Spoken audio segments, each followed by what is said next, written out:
Hey everyone, welcome back, or if this is your first time here, welcome in.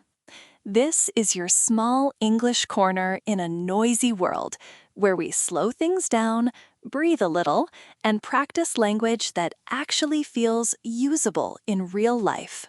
Yeah, your brain just entered airplane mode, but without the scary turbulence. Just calm, simple English, two people talking, and enough space for you to follow along without feeling rushed or judged.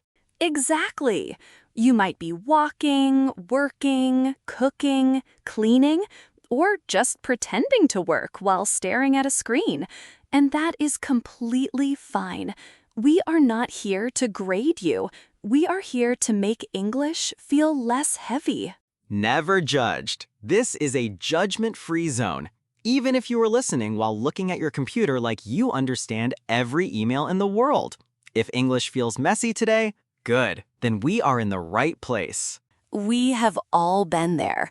Some days your brain is clear and shiny, and other days it feels like everything is happening at once, which is why simple conversation can be such a relief. So Lily, real question. How are you today? Not the polite answer, not the automatic answer, but the honest answer that tells us what kind of day this really is.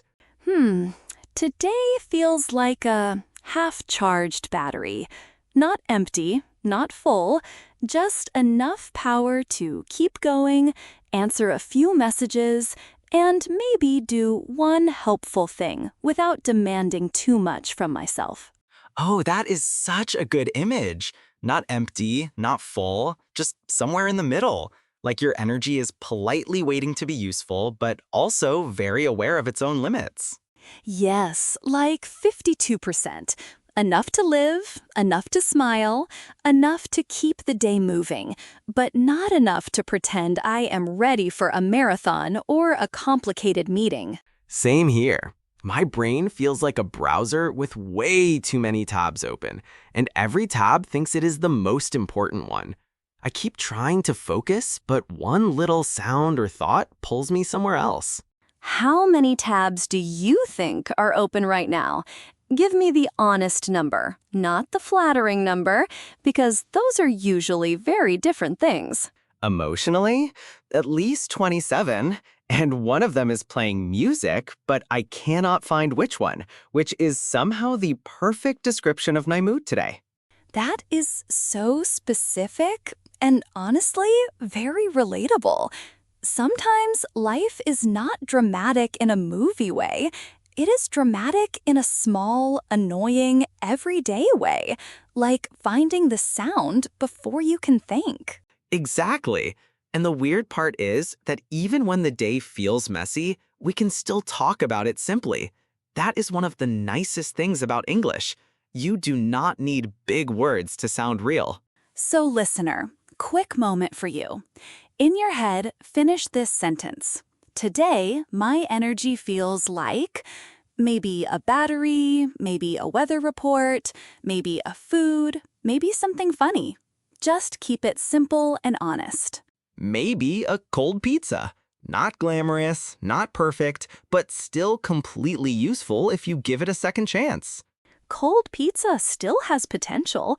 It may not be fancy, but it is still there for you. And sometimes that is enough for a day that wants to move slowly. True. Just like you. Even on a low-energy day, you are still showing up, still listening, still learning. And that counts for a lot more than people think. You know what I was thinking about today? Small conversations. The little moments we have every day when we say hello, ask a question, and keep life moving without needing a huge speech. Ah, small talk. The thing people pretend not to care about, even though it actually helps everything feel more human. It is not deep, but it is not useless either. Exactly. Things like, how are you? Nice weather. What are you doing this weekend? And did you sleep well? Are small, but they build social bridges between people. Social bridges. That is a great phrase. Those short conversations connect us just enough to make the next bigger conversation feel possible, which is kind of beautiful when you think about it. Thank you. I built that bridge myself. No engineer needed. Just a little patience, a little curiosity, and a lot of everyday words. And honestly, every learner needs that reminder.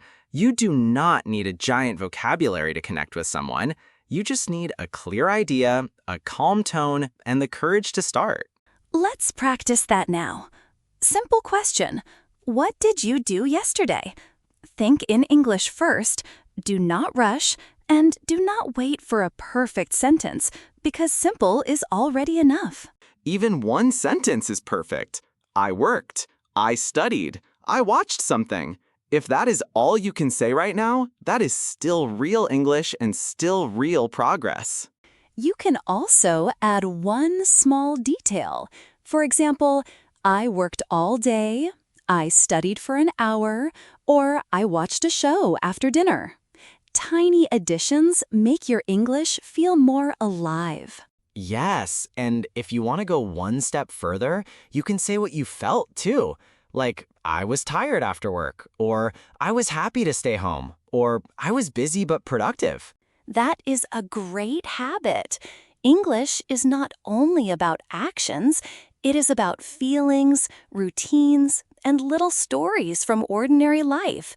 That is what makes it useful in real conversations. Okay, I have an idea. We play a game, but not truth or dare, because I am not brave enough for that today. This one is all about improving a basic sentence without making it weird. I am already suspicious, but go on. If the game helps people sound more natural, then I am in, especially if it stays friendly and simple. It is called Say It Better. I say a very basic sentence, and then we say it again in a more interesting way, just enough to sound natural without sounding fake or too dramatic. I like that. It is like upgrading your English without changing your personality, which is very important because no one wants to sound like a robot in daily life. Round 1. I am tired. A basic sentence, short and clear, and honestly, a sentence that almost every human on Earth can understand without explanation. Better version, I feel like my brain needs a nap. It keeps the same meaning, but now it sounds more human, more vivid, and a little more playful. Nice! That version gives me a picture immediately. I do not just understand the message, I can almost feel the sleepy mood in it, and that helps English stick in your memory. Listener turn time. In your head, take the sentence, I am hungry, and say it in a more interesting way. Do not worry if it is not perfect. The goal is to practice, not perform. You could say something like, my stomach is making loud announcements, or I could really use some food right now, or I am ready to eat pretty much anything. Those all work. The best version is the one you can actually say out loud without stopping to think for 10 seconds, because natural English is often simple English. Round 2. I am busy. Very common, very useful, and a great sentence for daily life when your schedule feels packed from morning to night. Better version, my day is full from morning to night. It sounds calm and clear, and it gives the listener a better picture of how full your day really is. Clean, simple, useful. That is what we want. Not overdone, not dramatic, just a natural sentence that feels easy to carry around in conversation. You can also say, I have a full schedule today, or I am tied up all day, or my afternoon is already booked. Those are all practical ways to say busy. Exactly, and each version feels a little different. That is what makes English fun. The meaning can stay the same while the tone changes just enough to fit the moment. Many learners think English is about big words, but actually, it is about clear ideas. If the idea is clear, people will understand you, even if your sentence is short. Right. You do not need to sound like a dictionary. You need comfortable words, words that sit in your mouth easily and come out when your brain is slightly tired. And comfortable words are often the best words. They are the ones you actually remember when you are nervous, busy, or talking to someone you do not know very well. Absolutely. If you can say the sentence without fear, that is a stronger skill than memorizing 10 fancy phrases and never using them. Let's try a few more. I want coffee can become, I could really use a coffee right now, which sounds a little warmer and more natural in conversation. And I am late can become, I am running behind and my day is trying to outrun me. That one is a little playful, but it still clearly says what is happening. I like that because it feels human. It is not stiff, not formal, just a person describing a very normal problem in a way that sounds easy to picture. So when you speak English, think about the feeling behind the words. Are you rushed, relaxed, excited, tired, or amused? That feeling helps you choose the right sentence. Exactly. And if you choose the wrong one, it is okay. People are usually more interested in your message than in a perfect grammar exam. Speaking of feelings, let me ask something a bit deeper. When was the last time you felt really relaxed? Not just free for a minute, but honestly calm from the inside out? That is a good question. Maybe when I was sitting quietly with tea, or walking without checking my phone, or just having one of those rare, peaceful moments where nothing felt urgent. That is a nice answer. For me, it is usually when I am doing nothing but not feeling guilty about it, which is a very specific kind of peace that is hard to protect. It really is rare. We often think rest should feel productive, but sometimes rest is just rest, and that is enough. The mind does not always need a project. No, sometimes it needs silence, a chair, and a few minutes where nobody is asking anything. That is when I can finally hear myself think instead of hearing the whole day at once. Listener, your turn now. In simple English, finish this sentence. I feel most relaxed when? Maybe after work, after a walk, after music, after rain, or before bed. You can keep it short. I feel most relaxed when I am on the couch. I feel most relaxed when I finish my tasks. I feel most relaxed when the room is quiet. All of those are great because they are true, and truth is often easier to say than perfect grammar. That is one of the best parts of practice. Okay, let us add some fun now. We are going to describe normal things in a dramatic way, just enough to laugh a little and remember how English can play with tone. Oh, I love drama, especially the harmless kind. Give me an ordinary situation, and I will turn it into a tiny movie scene if I can. Situation 1. You are waiting for your food. What does that sound like if you were in a historical drama, standing in the wind, waiting for destiny to arrive? I have been waiting for centuries. My soul is weak, my stomach is empty, and time itself has forgotten my name. That is how long this food is taking. Perfect! That is exactly the kind of over-the-top energy we need. It is funny, it is memorable, and it reminds you that tone changes everything. Situation 2. Your phone battery is 1%. What is the dramatic version? I want the kind of sentence that sounds like the final moment of an action movie. This is the end. Tell my family I love them, and please, somebody find a charger before the light disappears forever. That was beautiful in a tragic way. Beautiful performance. And even though it is dramatic, the language is still easy to understand, which is why little scenes like this can be useful for learners. Here is another one.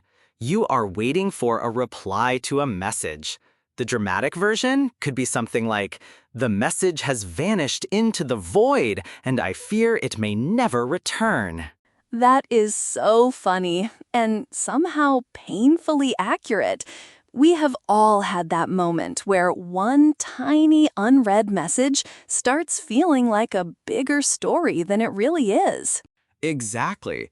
Dramatic English is a nice tool because it makes ordinary vocabulary feel alive, and it gives your brain an emotional hook to remember the words. If you want, you can practice this at home with normal objects too. Your coffee is no longer coffee, it is the last hope of the morning. Your shoes are not shoes, they are your escape route. That is excellent. And I think learners remember things better when there is a little humor attached. If it makes you smile, it usually sticks a little longer in memory.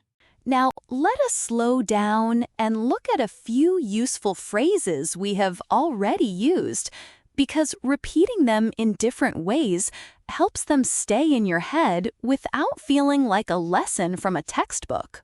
Yes, and we can keep it light. We are not building a giant vocabulary wall here. We are collecting useful phrases that you can actually reach for in normal conversation.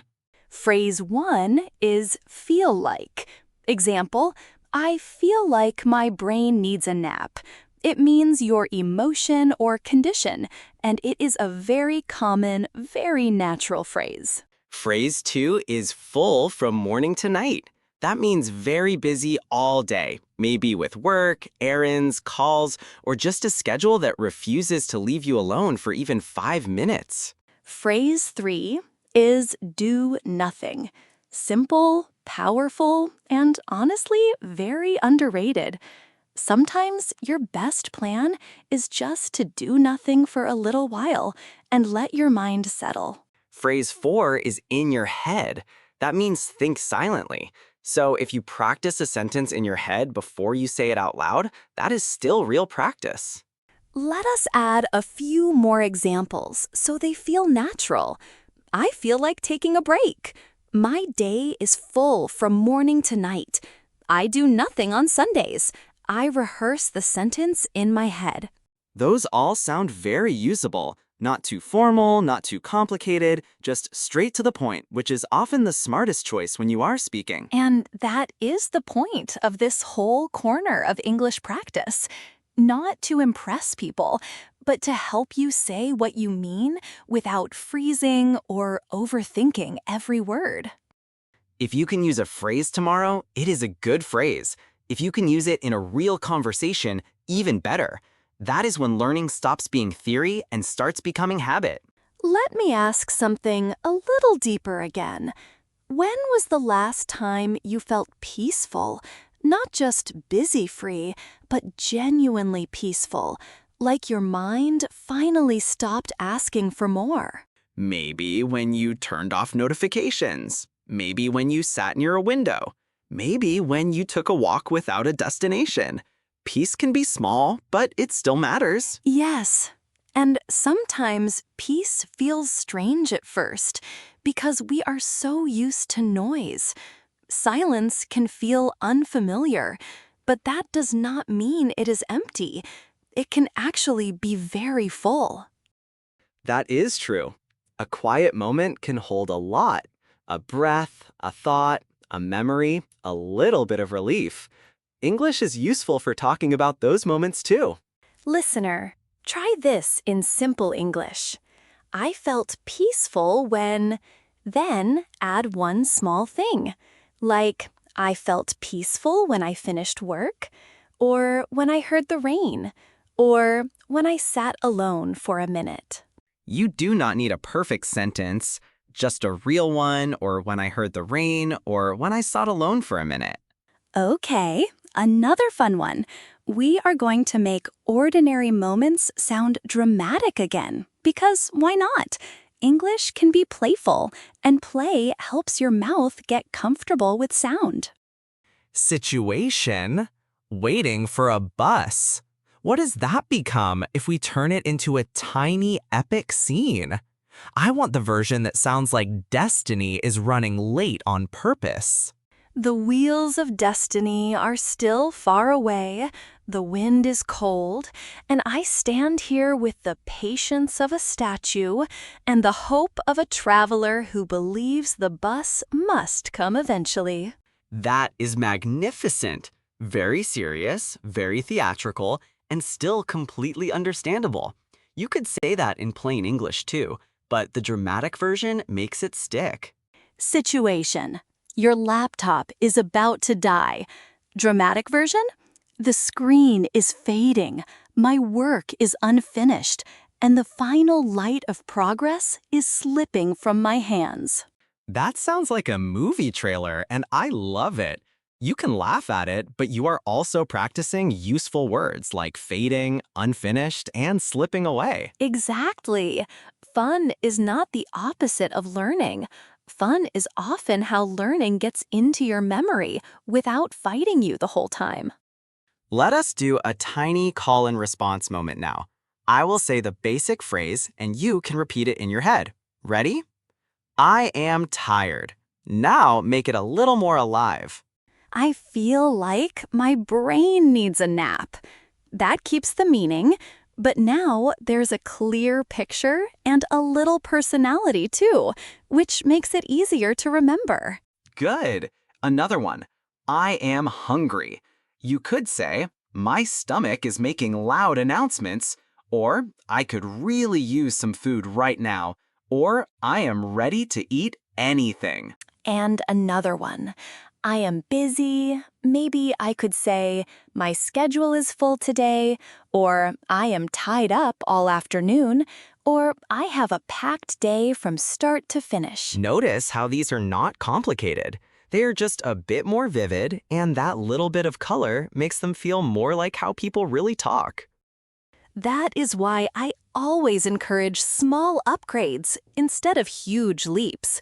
One better sentence is more useful than 20 sentences you never dare to say out loud. Now let us do one more feeling moment. What is a time when you felt relieved? Not just relaxed, but relieved, like a weight finally came off your shoulders. Maybe when a deadline ended. Maybe when someone replied. Maybe when you found your keys. Maybe when a stressful day finally turned into a quiet evening.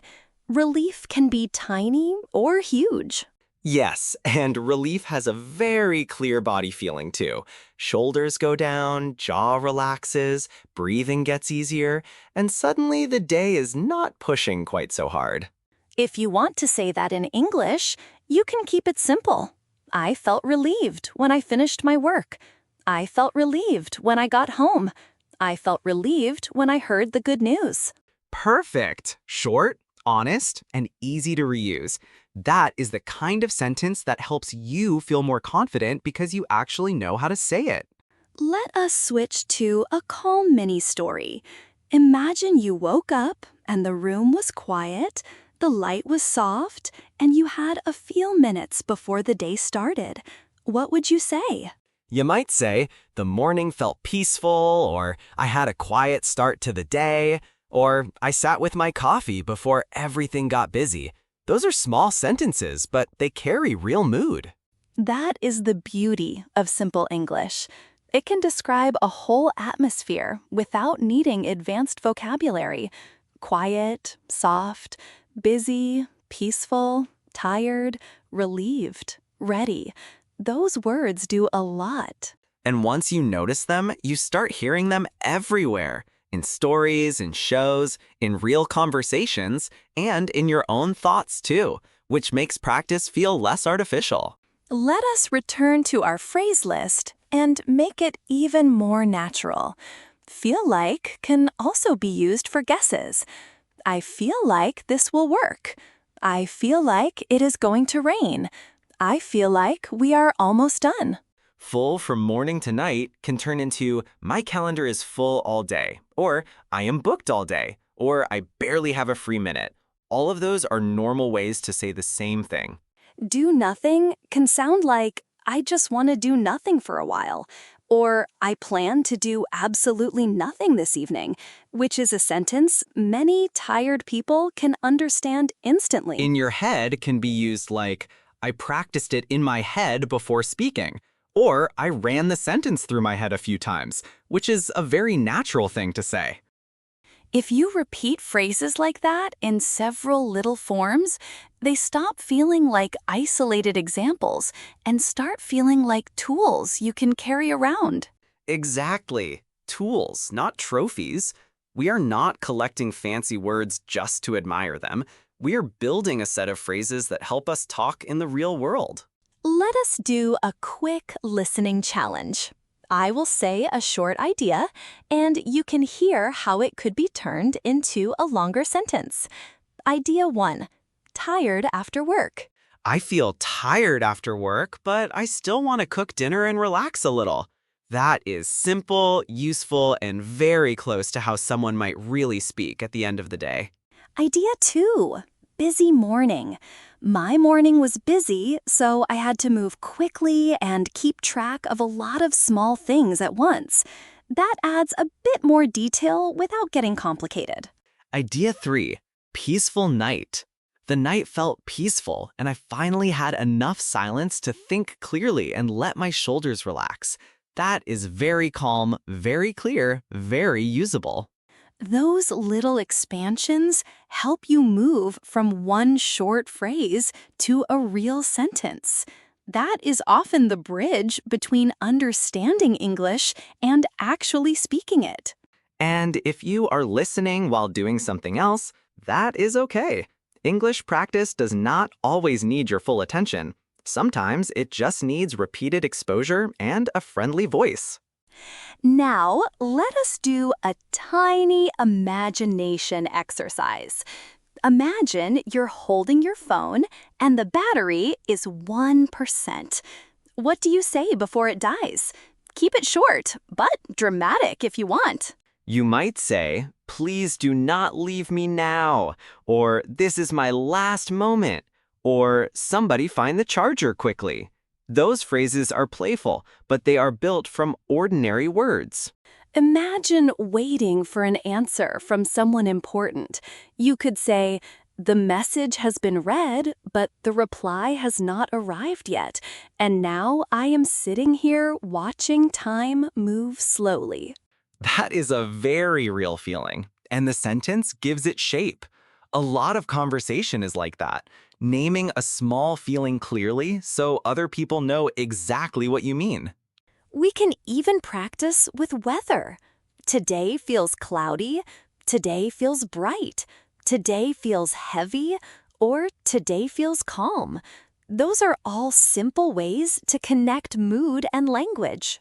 Yes, and weather language is everywhere in English because it helps describe feelings without sounding too intense.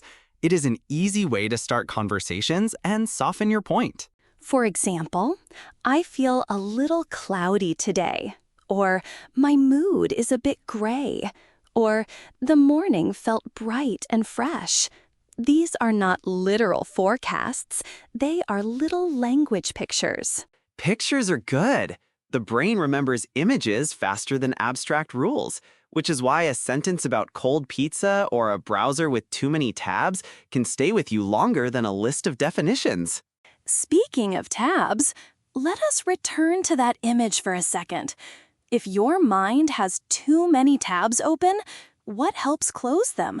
Maybe a walk, maybe water, maybe silence, maybe just one deep breath. Maybe all of the above. And sometimes the first step is simply saying, I feel overwhelmed right now. That is not weak. That is accurate. And accurate language is powerful. Absolutely. When you can name the feeling, you stop carrying it alone in a vague way. English can help with that, not only by translating words, but by organizing thoughts. That is a nice way to say it. Language is not just communication, it is also a tool for sorting the messy stuff in your head into something easier to hold. Let us do one more practice line. I feel overwhelmed because my day is full from morning to night, but I am taking it one step at a time. That is a very practical sentence. And I am not pretending that every day is easy. Some days are busy, some days are quiet, and some days are just a lot. That honesty is part of sounding natural. Now, a calm pause for you. Think of one sentence you could say today using feel like, busy, peaceful, or relaxed. Keep it simple, and if you want, say it out loud once. You do not need a perfect accent or a perfect sentence. You need one that feels like yours, something your mouth can actually carry without panic. Let us finish with a few more natural variations. I feel like resting. I feel like talking. I feel like staying home. I feel like starting now. Each one is small, but they are useful. I am busy can become I am tied up at the moment, or my day is packed, or I have a lot on my plate. That last one is especially common in everyday English. I do. Nothing can become I plan to do nothing tonight, or I want a day with no plans, or I just need some time to do absolutely nothing. In your head can become I practiced the sentence in my head first, or I kept repeating it in my head until it felt easy. That is real learning in action. You see how all of these are close to the same idea, but each one has a slightly different mood. That is the fun part. You get choices without losing clarity. And choices make speaking easier because you can pick the version that matches your real life, your energy, and your mood in the moment. Before we wrap up, let us do one last reflection. Today I learned, and you can finish it in your own mind with anything simple, useful, or even tiny. Maybe today I learned one new phrase, or today I learned that simple English can sound natural, or today I learned that practice does not need to be perfect to matter. That is exactly the kind of finish I like. Not pressure, not stress, just a quiet reminder that every small step counts, even if it feels small in the moment. Even listening is progress. Even understanding half of it is progress. Even smiling once during practice is progress, because learning is not only about results, it is about repetition and comfort. And if you come back tomorrow, the words will feel a little easier. The rhythm will feel a little more familiar, and your brain will not have to work quite as hard to follow along. This is Lilly and Mike, keeping it simple, keeping it calm, and keeping the conversation moving in a way that feels real instead of rushed. Thanks for spending this time with us. Keep your English small, steady, and alive, because that is often the most reliable way to grow without burning out. And we will talk to you again soon. Until then, try one sentence out loud today, even if it is tiny, because tiny sentences are still sentences and they still